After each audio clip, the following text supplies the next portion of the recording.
ඔන්න යාළුවනේ තවත් අලුත් මිනි බ්ලොග් එකක් මේ බ්ලොග් එක දැක්ක ගමන් ඔයාලා දන්නවා මම මොකක්ද කරලා තියෙන්නේ කියලා ෆ්‍රැන්සියම් එක දැක්ක ගමන් දන්නවා මොකක්ද මම අරන් තියෙන්නේ කියලා මම ඇත්තටම කිව්වොත් ගත්තා අලුතෙන්ම iPhone දෙකක් 17 Pro දෙකක් අරගත්ත යාළුවනේ ඒ දෙක ගත්තේ මගේ පරණ iPhone එක දීලා ඇත්තම කිව්වොත් ඔයාලා මගේ vlog එකේ කලින් කරු බ්ලොග් වලට කැමතිුනේ නැහැ මේ චූටි ෆෝන් එකකින් කරේ මම දුක් මහන්සියෙන් හම්බ කරලා ගත්ත ෆෝන් එක යාළුවනේ ඒකට එකේ කතා කිව්ව හින්දා මම ගත්ත අලුත් ෆෝන් එක අලිත් හිතුනේ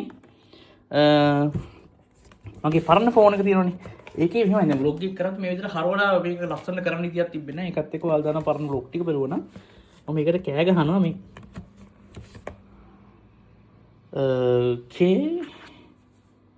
මේ තමයි මගේ පරණ iPhone 16 Pro එක මේක ෆ්‍රැන්සියම් එකට දුන්නාම අපිට ලොකු අට්ටමක් අඩු කරගන්න පුළුවන් මේ පරණ ෆෝන් එකට ඊට පස්සේ තව චූටි ගාණක් දීලා තමයි අලුත් iPhone එක ගන්න තියෙන්නේ හරිද ඔව් ඒක දුන්නාම තමයි අර ගන්න අඩු වෙන්නේ හරිද යාළුවනේ එතකොට මේක තමයි අනිත් iPhone 17 Pro එක ඒතකොට මේක තමයි මගේ පරණ iPhone 16 Pro එක මම රෙකෝඩ් කරන්නේත් 17 Pro එකකින් මේ එතකොට ඒකේ බොක්ස් එක තමයි මේ තියෙන්නේ. ඔයා මෙහාට එන්නකො පුතේ. හරි කමන්නේ.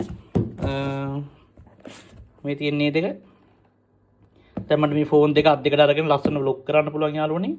කොහොම හරි අවුරුද්දකට සැරයක් ෆෝන් එක මාරු කරන එක ඇත්තටම ලාභදායී. මොකද මේ ෆෝන් එක අපිට ෂොප් එකට දීලා ඒකට ලොකු ගාණක් අඩු කරගෙන අලුත් ෆෝන් එකක් ගන්නකොට ඒක ලොකුට දැනෙන්නේ යාළුවනේ. ඒ කියන්නේ මේ වගේ ෆෝන් දෙකක් ගත්තත් ඒක ලොකු මේ විදිහට දැනෙන්නේ නෑ අපිට. එම ලොකු කරදරයක් නෑ ඇත්තටම කිව්වොත්.